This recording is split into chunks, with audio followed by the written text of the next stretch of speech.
Mais tout de suite, je vais dire quelque chose à M. Bamba. Il ne faudrait pas que certaines personnes, de par leur faute, le poussent à l'insubordination. Ben, je ne comprends pas trop. Expliquez, voilà. M. Bamba. Ce que je veux dire par là, l'organisation de la fêtière, M. Bamba Kassoum était avec nous, on a fait des réunions avec lui. Mais aujourd'hui, il y a certaines personnes qui vont lui dire pourquoi vous acceptez que la tutelle organise la fêtière. Mais attention, quoi qu'il advienne, c'est vrai qu'il a une chambre consulaire. Quelle que soit la chambre consulaire émane toujours d'un ministre. Et le ministère est représenté par la direction de l'artisanat qui nous a organisés. On ne peut pas se mettre en branle pour dire pourquoi la tutelle nous a organisés. Effectivement, c'est qu'a dit M. Assemian. C'est à ce stade-là que nous étions. Personne n'acceptait son prochain.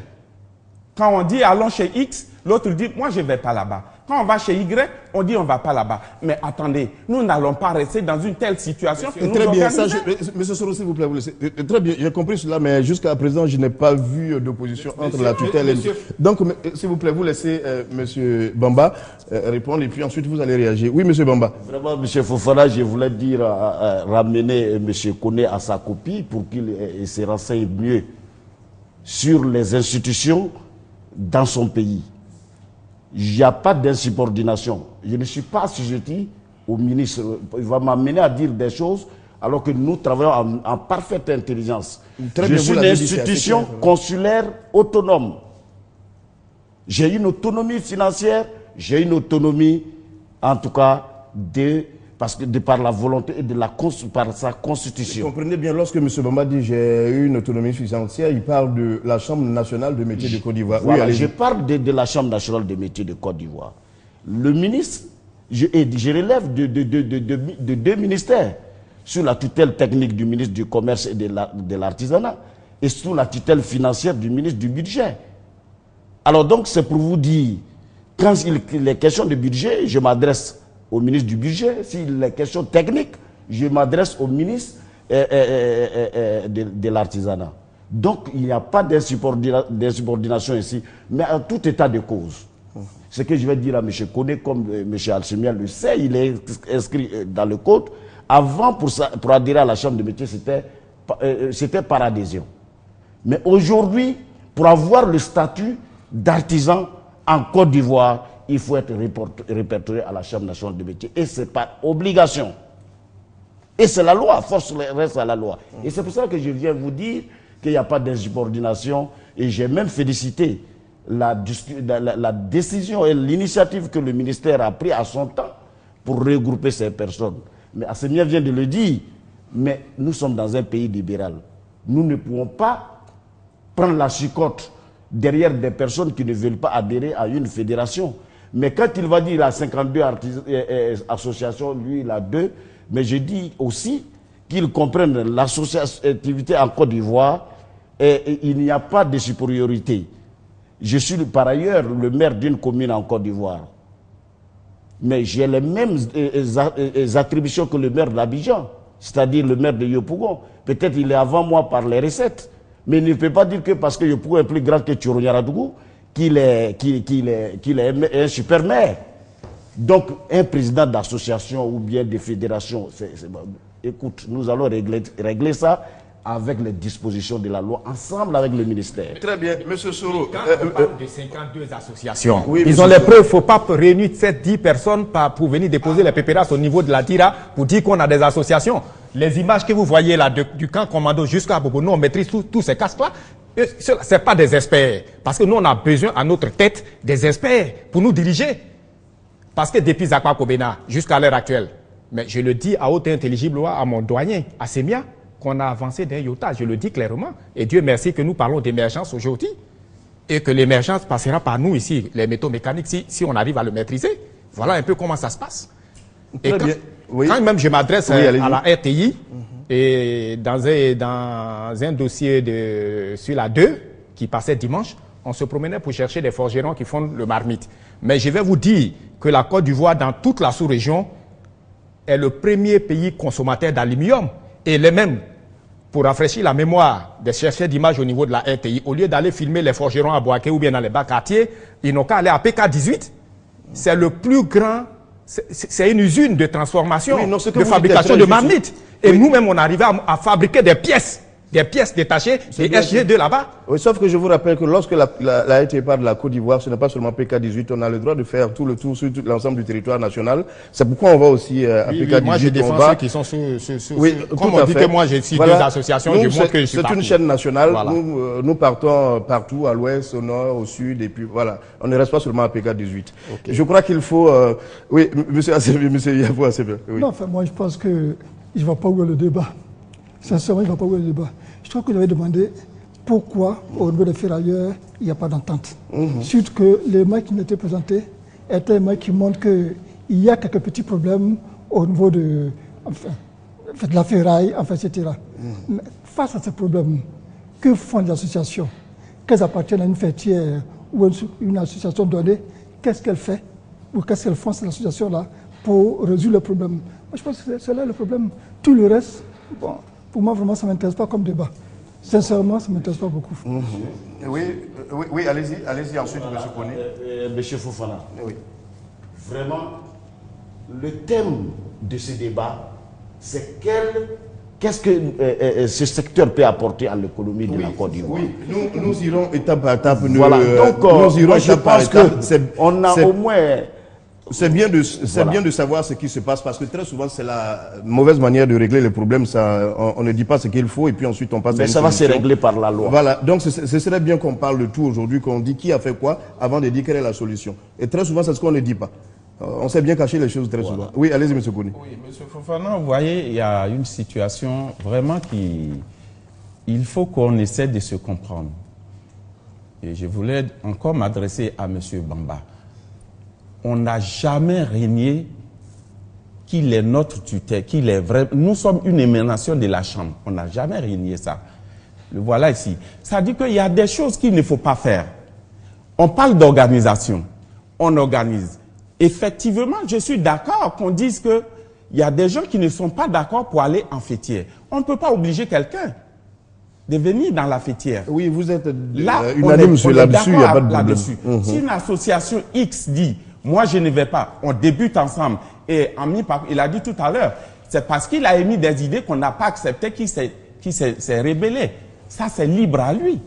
Maintenant, nous qui sommes allés en fédération, on ne peut pas nous mettre au même niveau d'égalité, au même niveau qu'une association, quelle que soit son importance, qui dit qu'il y a des associations de 10 personnes, mais la tutelle est là pour en témoigner. Mais voilà, le ministre nous a reçu. Sur la question, qui nous a dit Monsieur Soro, j'ai dit qu'il n'y a même pas eu d'élection. Non, mais il faut qu'on... Il vous a écouté. Il n'y a pas eu d'élection. Il n'y a pas eu d'élection. Il vous a écouté, vous, par courtoisie, vous l'écoutez aussi. Voilà, le débat sera civilisé jusqu'au bout. Par courtoisie, vous avez été écouté. Nous exigeons que vous lui rendez cette... Moi, je ne souhaiterais même pas que nous perdons notre temps sur ce débat. Nous avions accepté d'aller en fédération. Ceux qui ont accepté de converger, les associations qui ont accepté de converger ensemble et de se mettre en fêtière, travailleront dans ce sens-là. Maintenant, ceux qui pensent qu'ils peuvent travailler en solitaire, ben, ils n'ont qu'à rester dans leur cadre. Mais ce n'est pas le souhait. Le ministre nous a reçu, a dit ceci. Faites tout pour vous entendre. Les voilà. Nous nous sommes mis ensemble. Nous sommes allés les rencontrer. On a échangé avec eux. On a essayé de les faire entendre raison. Ils nous ont dit, nous avons pris acte, nous allons vous rappeler. Et jusqu'aujourd'hui, on n'a pas été appelés. Bon, quoi qu'il advienne, nous, dans notre position, chaque fois, quand il dit qu'il n'y a pas eu d'élection, l'Assemblée générale a été supervisée par le ministère. La chef de cabinet était avec nous du début jusqu'à la fin. Monsieur Assemia, ici présent, était avec nous du début et à la fin. Il y a eu un huissier. Il y a un autre AG. Vous étiez à notre AG. Mais vous êtes une association. On ne vous réunit pas ça. Donc, monsieur Koné. Moi-même, je suis dans une association. Et c'est toutes ces associations-là qui ont fédéré ensemble pour créer la fêtière. Très bien, nous avons compris cela. Mais monsieur Koné, vous l'avez expliqué. Maintenant, monsieur Soro, avec votre permission, oui. Voilà, j'ai envie de dire comme ça. Oui. Vous écoutez les autres et puis on vous écoute. Maintenant, vous avez la parole pour dire ce que vous avez envie de développer. Tout à fait. En réalité... Vous voyez qu'on vous occupe plus calmement? En réalité, ça nous fait avancer. En réalité, il faut accuser à un moment donné nos tutelles qui ne prennent pas leurs responsabilités. Super. Parce que nous sommes des hommes réfléchis. Et dans le monde de l'artisanat, comprenez qu'il faut réfléchir pour faire des découvertes, pour avancer. Vous comprenez un peu? Il ne faut pas chercher à nous diriger. Il faut que les dirigeants même soient eux-mêmes artisans. L'artisan connaît mieux son problème. Et quand on appelle des personnes extérieures qui ne sont même pas du milieu et qu'on demande à ceux-là de venir nous diriger, c'est difficile. C'est très difficile. Moi, je vous le dis. Aujourd'hui, le code, le président de la Chambre essaie de définir qui est artisan, qui n'est pas artisan. Et il y a M. Koné qui se défend. Vous savez, quand on fait une gestion des déchets, parce que la ferraille dont on achète, on vient, on découpe et puis on amène à l'usine là, c'est une gestion des déchets métalliques. Ils ne transforment rien, ils n'apportent aucune valeur ajoutée dedans. C'est des déchets, ils prennent, ils réunissent, ils pèsent, ils s'en vont peser. Ils s'en vont vendre à l'usine. Voilà un peu comment ça se passe. Et quand le président de la Chambre, quelqu'un qui n'est pas du milieu, a une interprétation, c'est des commerçants, ce n'est pas des artisans. Vous comprenez? Alors que nous, en notre sein, on prend, on transforme, on apporte une valeur ajoutée à ce que nous avons pris. Vous comprenez un peu? Et ce qui est bien, on met ça. Et les débris, les déchets, on les met de côté. Vous ne pouvez pas réunir ceux qui font la collecte des déchets métalliques pour nous diriger. Ce n'est pas possible. En clair, c'est dit que vous n'avez pas envie de faire association avec certaines personnes. C'est clair quand on vous entend parler. Non. Vous savez, ça ressemble un peu à ça. Il y a ceux qui maîtrisent vous rejetez le secteur. corps. Dans un secteur, pour avancer, mais il faut avancer avec les experts de la matière. Il ne faut pas avancer avec ceux qui n'ont pas une connaissance dans la matière. Sinon, on n'avancera pas. Est-ce que ce n'est pas parce que vous pensez que vous êtes les seuls experts et que vous niez aux autres ce n'est pas nous qui pensons. On ne pense pas. On permet aux autres aussi de réfléchir, de nous dire de quoi ils sont capables. Est-ce que vous ne niez pas aux autres la qualité d'être ce qu'ils sont? Monsieur, on ne nie pas. On ne nie pas. Chacun est libre de prouver par A plus B de quoi il est capable. Vous comprenez?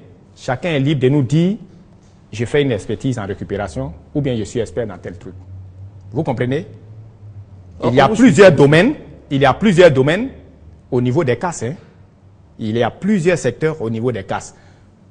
Vous conviendrez avec moi que quand on parle des casses, vous-même, M. Fofana, tout de suite vous pensez à pièces détachées d'automobile. C'est ce que vous pensez? Non. Je dis que là, quand on parle... Vous ne pensez pas à ma place. Voilà, c'est pas exactement alors ça. Que de Koumansikan Commando, où la dame parlait tout de suite, ils ne sont pas spécialisés en pièces détachées d'automobile. Hein. Ils ne sont pas... Les spécialités là-bas, ils ne font pas pièces détachées d'automobile. Ils traitent les déchets d'équipements électriques, électroniques. Vous comprenez un peu? Et puis mettent ça en œuvre. J'ai envie de dire que c'est l'impression que vous avez donnée aux grandes populations. Parce que ailleurs, s'il vous plaît, l'impression que vous avez donnée aux populations, c'est pour cela. Parce qu'ailleurs, au Ghana, quand on entre, on voit là où on vend rien que des phares de voiture, ailleurs rien que des ailes de voiture, rien que des pneus de voiture. Mais ce n'est pas le cas ici, je suis obligé de le dire. Mais en tout cas, cette première partie de l'émission nous a permis de faire l'état des lieux. Nous sommes vraiment lancés, on a plus ou moins une idée des difficultés d'un secteur. On va continuer de creuser, de grainer les préoccupations, à n'en pas finir, cette fois avec Patricia Oumou. Ils sont ferrailleurs, tapissiers ou encore ébénistes. Leur quotidien, travailler sur des matières pour en faire des objets aux lignes 1000 fois pensées et étudiées. Bienvenue dans l'univers des artisans. Dans un esprit d'initiative, d'innovation, ils sont à la recherche de la qualité. Et pourtant, ils sont souvent confrontés aux problèmes de déguerpissement. Si l'État pouvait nous aider un peu, même s'ils vont construire le coin, il n'a qu'à nous chercher un coin où nous aussi on va aller se défendre. Nous on n'a pas fait papier, c'est dans ça on se défend. Voilà, on ne sait pas où il faut partir.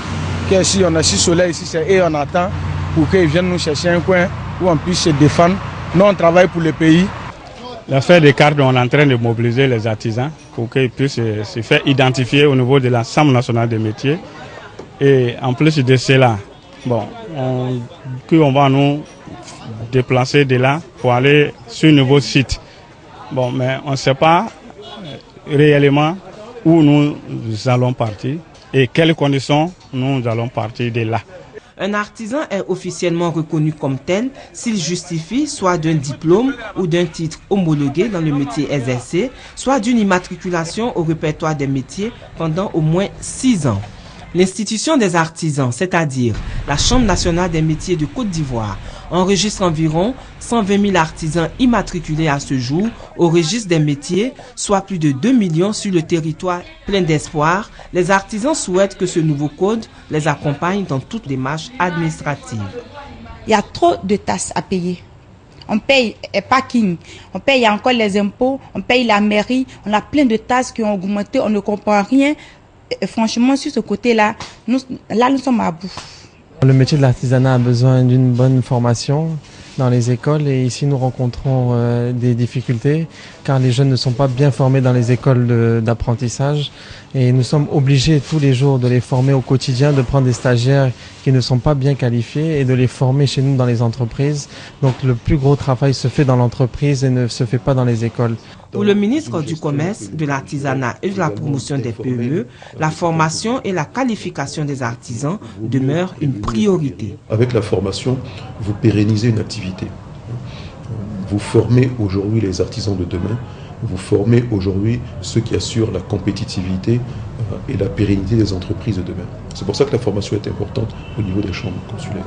Et le code que nous venons d'adopter met une place primordiale à la formation en parlant de l'artisan, du maître artisan, de l'aide artisan, de l'apprenti artisan, en les définissant bien et le mode de rémunération qui existe. Donc bien sûr que la formation a une place clé et également les apprentis pour qu'ils ne soient pas exploités abusivement dans une entreprise artisanale.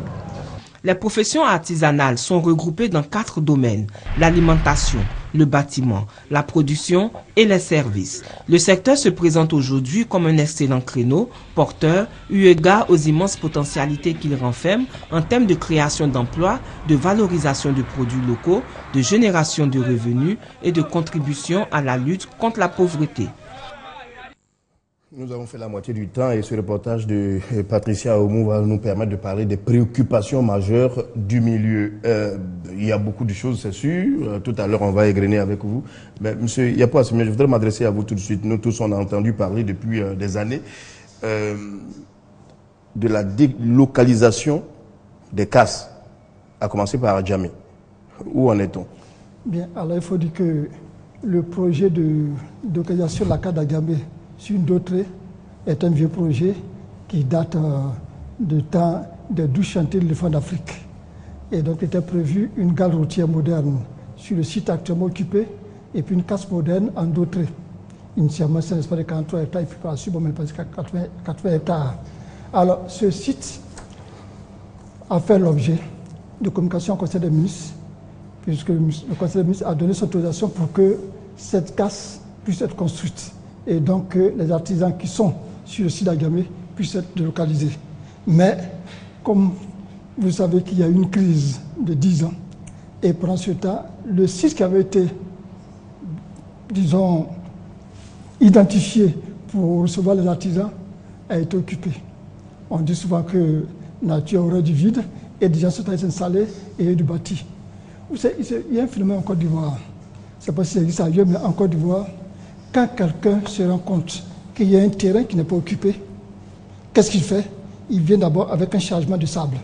Et puis il attend, il observe des réactions. Quand il voit rien, il envoie un chargement de gravier. Et puis ensuite, il se met rapidement à faire des fondations et puis il se dit qu'on va discuter. Et après, bon, on va mettre à détruire et on se rend compte par la suite que le bâtiment est construit. Et quand ça a été construit, il faut démolir, il se pose encore un problème social, un cas social. Donc le site de 80 hectares de Dotré est presque occupé aux 3/4. Il faut démolir tout ce qui est dessus. Les propriétaires terriens qui ont vendu le terrain, parce que l'État a fait un gros effort en payant 650 millions pour l'achat de ce terrain. 650 millions 650 millions ont été payés par l'État de Côte d'Ivoire. Et sur combien? Sur près de 2 milliards. Sur près de 2 milliards. Près de 2 milliards. Et donc, en principe, on a payé 600 millions en 2014 et 750 millions en 2015 pour avoir le terrain. Donc on a payé le tempo des propriétaires terriens. Mais malheureusement, comme on connaît pas de foncier en Côte d'Ivoire, certaines personnes ont peut-être revendu les terrains, etc. Aujourd'hui, les questions de démolir tout ce qui est dessus. Et c'est à ce stade que nous sommes. Des mises en demeure ont été adressées. Nous attendons la facture de démolition. Les propriétaires terriens qui ont vendu le terrain à ces habitants-là sont prêts à payer la démolition. Donc nous attendons, ils ont seulement sollicité, la communauté villageoise de Kokouté a sollicité la protection du village. Parce qu'en temps, il y a des menaces. Les gens disent que si les maisons sont démolies sans aucun dédommagement, parce que nous avons dit qu'on ne peut pas construire en Côte d'Ivoire sans autorisation, sans permis de construire. Quiconque occupe un terrain de façon illégale et que se met à bâtir, mais on va démolir à ses périls. Donc, ils demandent un dédommagement. Mais ça, c'est un cas social. Nous avons soumis le problème au gouvernement, nous attendons la réaction. Mais toujours est-il que ces habitations sont démolies. Parce que la gare routière doit être construite. La pose de la première pierre a été faite depuis le 25 juillet 2013. Et la construction doit commencer en septembre. Mais elle ne peut pas démarrer tant que les artisans qui sont à Gamé n'ont pas été non plus localisés. Parce que nous avons dit, avant qu'ils ne partent de là, il faut que le site qui est réservé soit construit. Et c'est ça que nous sommes. Je ne sais pas si c'est à M. Bamba que je dois poser la question. Oui, allez-y, votre réaction d'abord. Bon, je suis vraiment au regret de voir que ces sites occupés par des personnes, peut-être manifestement qui a été revendu par les propriétaires terriens. Et M. Alsemia vient de dire que c'est à l'époque des 12 éléphants d'Afrique, le chantier des 12 éléphants d'Afrique, que ce projet, ça veut dire que c'était la Deuxième République. Mais on n'a pas pu payer un rond en ce moment sur ce site réservé. Il a fallu l'avènement d'Alassane Ouattara pour qu'on puisse avoir au moins 650 millions pour... Mais en allant dire à l'État de décaisser cet argent, on aurait dû en tout cas écouter attentivement ou bien demander bien à ces propriétaires terriens qui ont revendu les terrains avant de payer. Ils vendent à des particuliers et nous serons fautifs devant l'État. Quand on va, on sait bien qu'il y a des bâtiments. Et on demande à l'État de repayer. Et l'État paye et les 3/4 du site des 80 hectares est occupé. Aujourd'hui, on va se mettre à casser. On est en train de dire il y a les glissements des terrains. On est en train de casser. Mais dans quelle position, dans quelle situation nous mettons l'État de Côte d'Ivoire? Donc je pense que le peu de terrain qui reste, il faut que les propriétaires terriens puissent permettre, parce qu'ils ont reçu de l'argent, aux acteurs d'occuper rapidement, ou bien on trouve un plan d'installation rapidement, puisque vous venez de dire, la Assemblée vient de dire que le vide, la nature a horreur du vide. On va encore rester à prendre d'autres mesures, le reste du terrain sera occupé. Mais en même temps, demander, en tout cas à la tutelle et nous-mêmes, de repenser encore d'autres terres pour pouvoir... Là, je vous avoue que je reste, avant même de donner la parole à ceux qui travaillent sur le fer, je voudrais rester à votre niveau, la tutelle et la chambre des métiers. Et quand je vous écoute, je suis en train de conclure que ils ne seront jamais sur le site de Ndotré. Ils seront sur le site de Ndotré, mais ça ne réglera pas le problème entièrement. Mais quand on sait qu'il est réservé ce site, pourquoi on laisse construire? C'est ça pourquoi on laisse construire, on ne dit rien jusqu'à ce que des familles s'installent et que le site de Ndotré soit occupé aux 3/4. Oui, mais pourquoi ça a été construit? Vous voyez, je dis depuis la Deuxième République, des propriétaires terriens proposent la vente d'une parcelle où ils ne reçoivent pas de l'argent. Bon, je ne sais pas les raisons. Et ils revendent encore. Mais leur problème, ici, là, et lorsqu'ils viennent réclamer les mêmes montants, sachant bien qu'ils ont revendu une partie, c'est ça qui m'indigne. Sinon, vraiment, le vide a tellement duré que Monsieur Soro, vous aurez la parole tout à l'heure. Mais je reste encore au niveau de M. Yapo et M. Bamba. Pourquoi acceptez-vous que l'État continue de payer sur les terrains déjà occupés? Pourquoi ne pas, après des audits et des choses assez claires, exprimer à l'État de Côte d'Ivoire que le site est occupé? Oui. Alors, M. Fofana, même si c'est sans autorisation. Je voudrais d'abord faire une petite explication. Oui. C'est-à-dire qu'en 1997, une communication au Conseil des ministres avait été introduite pour que la pluie de droits coutumiers commence. Et donc le BNET avait fait bref, les démarches avaient été engagées et puis il y a eu le coup d'État. C'est le coup d'État qui n'a pas permis que la pluie de droits coutumiers puisse se faire en son temps. Et donc, comme j'ai dit, il y a la 10 ans de crise.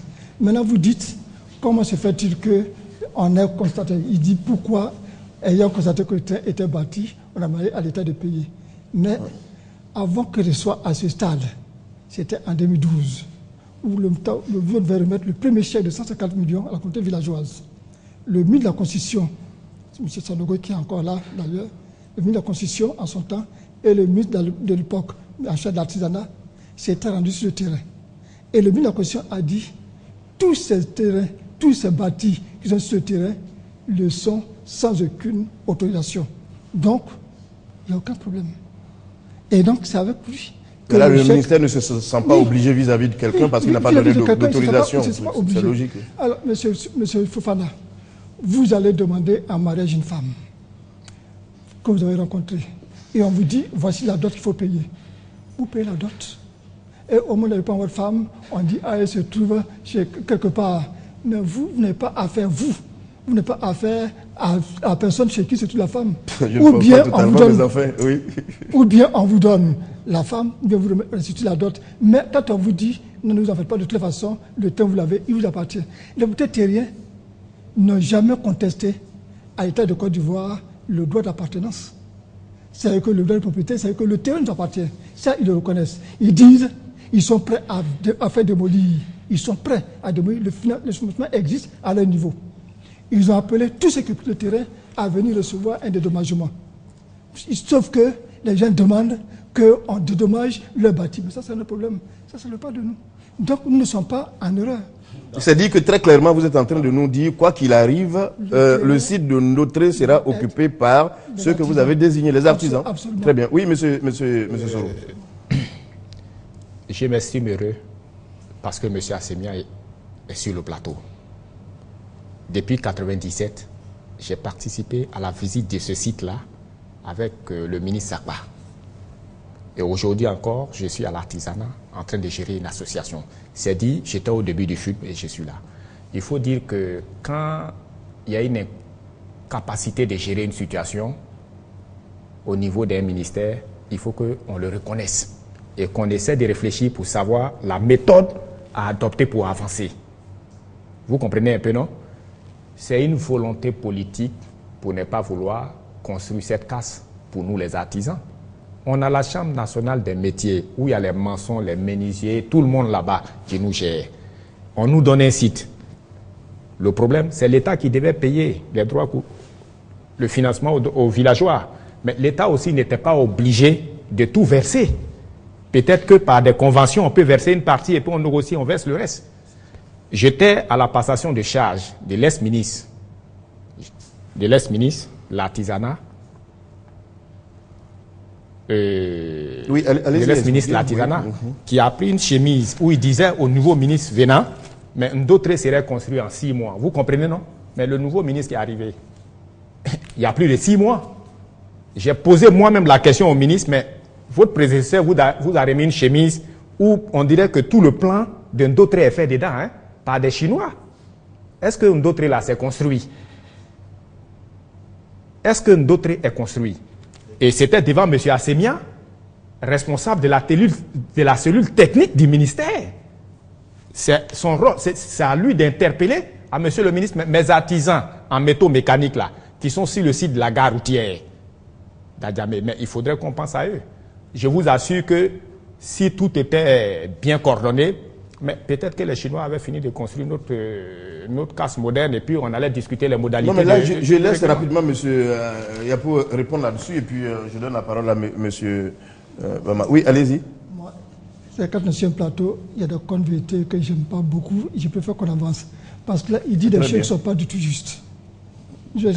On n'a jamais dit à partir des charges que le dossier soit construit en 6 mois. Un texte n'est pas encore acquis, qu'on peut dire que tu vas le construire en 6 mois. C'est pas vrai. Très bien. Donc c'est assez clair. Oui, M. Bamba. Oui, M. Bamba. M. Bamba, allez-y. Ce que je vais dire, et il faut que les artisans sachent que ça n'a pas été facile. C'est le lieu de remercier les différents ministres qui sont venus et on a pu connaître un début de dédommagement ou, je dis, de purge de droits coutumiers. Où je ne suis pas d'accord avec M. Assemia à un point, quand il parle d'une jeune fille, quand vous dotez une fille, mais quand vous dotez une fille qui a 18 ans, et puis après vous vous ramenez pour faire le mariage quand elle a 30 ans, vous croyez que vous allez la trouver la même chose? Donc, c'est pour te dire que sur ce point-là, je ne suis pas d'accord. Mais les ministres, que ce soit le ministre Sidi Konaté et le ministre actuel Bion, en tout cas, je suis avec lui. On a bataillé dur pour pouvoir connaître et avec la bonne compréhension du chef de l'État qui a vraiment dit de régler ce problème et que ça a connu un début de paiement.